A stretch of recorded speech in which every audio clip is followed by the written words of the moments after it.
Alright, so now let's look at some questions that will coincide with your WebAssign questions. The first one is example 1, or question 1. Explain in your own words what's meant by the limit of x approaching 2 of f of x equals 5. Well, it just means that as x approaches 2, f of x approaches 5. Or, the values of f can be made as close to 5 as we like by taking x sufficiently close to 2, but x does not necessarily have to equal 2. And they say, is it possible for f of 2 to equal 3? Yeah, f of 2 can equal anything it wants. We don't care about what happens at 2. We only care about what's happening as we approach 2. Now this one asks you for the left-handed limit and the right-handed limit. This one is as x approaches 1 from the left, f of x approaches 3. And this one means as x approaches 1 from the right, f of x equals 7. So now they ask you, does the limit at 1 exist? No, because the left and the right-hand limit are of different values, so your limit at that point does not exist. Explain the meaning of these guys. Well, these are the infinite limits here. So this one goes off to infinity. It means the values of f can be made arbitrarily large, positive, by making x closer and closer to 3, negative 3, but not necessarily equal to 3. And this one with a 4 plus just means you're approaching it from the right, and that your values become arbitrarily large, negative, by taking x values close to 4, but they have to be greater than 4. They're coming at 4 from the right. Right. Question 4, they ask you about the limit at 2 from the left. So if you're coming at 2 from the left, you get to a y value of 3. 2 from the right, you approach a y value of positive 1. And now they ask you does the limit exist at 2? No, because here it's 3 and here it's 1, and they're supposed to agree if the limit will exist. Then they ask you what's happening at 2. Well, f of 2 equals 3. It's undefined here, but it is defined there. Now they ask you what's the limit as x approaches 4. Well, you've got a hole there at 4, but we don't care. From the left and the right, we're approaching the same y value of 4, so this limit does equal 4. Now what's happening at 4? It's undefined, because there's a hole there.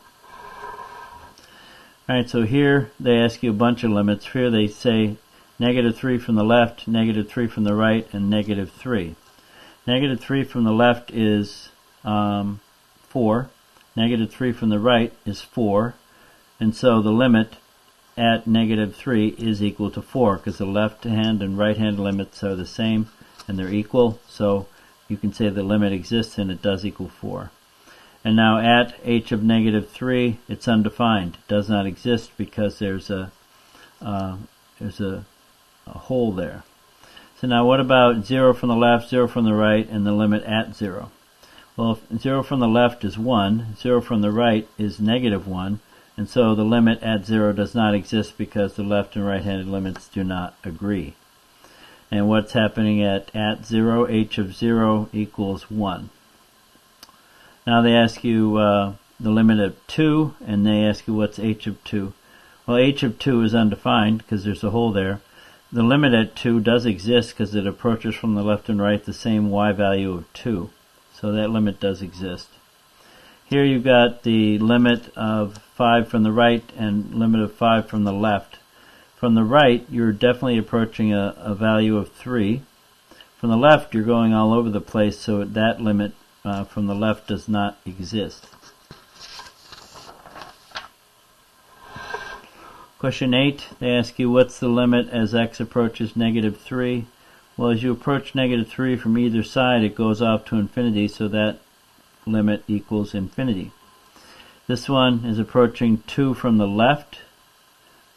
Here's 2, and you're coming at it from the left, so that would be that left-handed limit equals minus infinity. Now 2 from the right, you're coming at it this way, and it goes off to positive infinity, so that equals positive infinity. Now what's the limit as x approaches negative 1? Here's negative 1. From the right, you get minus infinity. From the left, you get minus infinity. So this limit does equal minus infinity. If they ask you the limit as x approaches 2, you would say it does not exist because the left and right-handed limits are are different. Number 9, -7, that's minus infinity. -3, that's positive infinity. 0, that's positive infinity. 6 from the left. Coming at it from the left, that's minus infinity. 6 from the right, that's positive infinity. And now they ask you, what are the vertical asymptotes? Well, there's 4 of them. X equals -7, x equals -3, x equals 0, x equals 6. Alright, so they ask you to sketch a graph, sketch this graph here, and they ask you to consider, determine the value of a for which the limit f of x exists. Well, if you come in here, this way here, from the left it equals 1, from the right it equals -1, but the function at 0 itself does not exist for a equals 0. And so the limit exists for values from minus infinity to 0 and greater than 0, but it does not, the limit does not exist at 0. All the other values you have a limit. Alright, use the graph of the function to state the values of the limit if it exists. So here's approaching 0 from the left, you would get -1. Approaching 0 from the right, you get +1. And so this limit does not exist because they don't agree. They say sketch a graph of an example where coming from the left you get 3, coming from the right you get 0, and at the point you get 2. So from the left you approach some y value of 3, from the right you approach some y value of 0, and at the point you get 2, so you put the solid dot there at 2.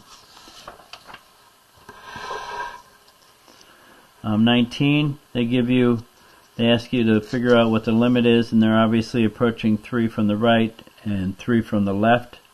And if you look at your y values for your function, you get closer and closer to 1/2. So it appears that your graph, your limit is approaching 1/2. Example 1 is just like one of the questions on WebAssign, so let's look at it again. As we pick closer and closer numbers to 0, because we're approaching 0 here, whether we're coming at it from the right or left, we approach 1.1666666, which is really 1/6. Question 20, they give you a bunch of values and they're approaching -3 from the left and -3 from the right. And as you approach it from the left, you get huge negative and infinitely large numbers.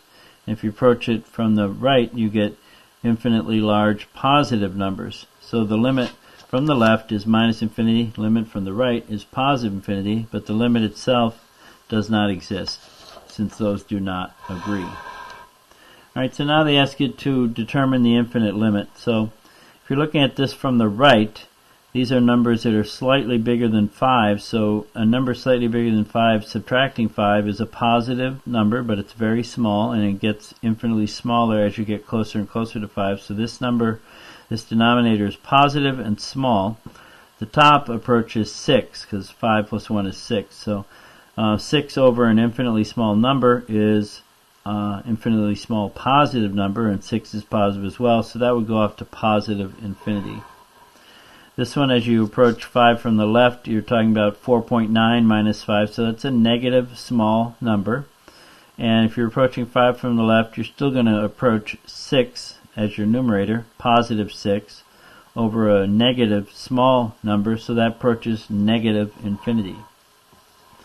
Now this one, as you approach 3 from the left, if you factor it, you see that if you're approaching 3 from the left, you're talking about like 2.9. So 2.9 minus 3 is a small negative number, and 2.9 plus 1 is a positive number. And the top, when you square 3, you get 9, and you multiply it by 4 times 3 is 12. So the top is going to be approaching 21, positive. And the bottom, this one's a small positive, but this one's small negative. So positive over negative and positive gives you a negative answer, and it shoots off to negative infinity. Alright, this one, if you set your denominator equal to 0, you factor it, and you set each one of those factors equal to 0, you get the the different places where you have vertical asymptotes, where your denominator of your fraction equals 0. Determine the limit from the left, from the right. Alright, from the left you're talking about numbers that are like 0.9 and 0.99. Well, 0.9 cubed is a number less than 1, so this is going to be negative. And 1 over an infinitely small negative number shoots off to negative infinity. Now if you start it with 1.1, 1.1 cubed minus 1 is greater than 1, so that's a small positive number, infinitely small positive number, and the top is always fixed at 1, so this shoots off to positive infinity. And if you were to figure this out numerically, you would see that this is going to minus infinity, that one's going to positive infinity, and you can see it with the graph as well.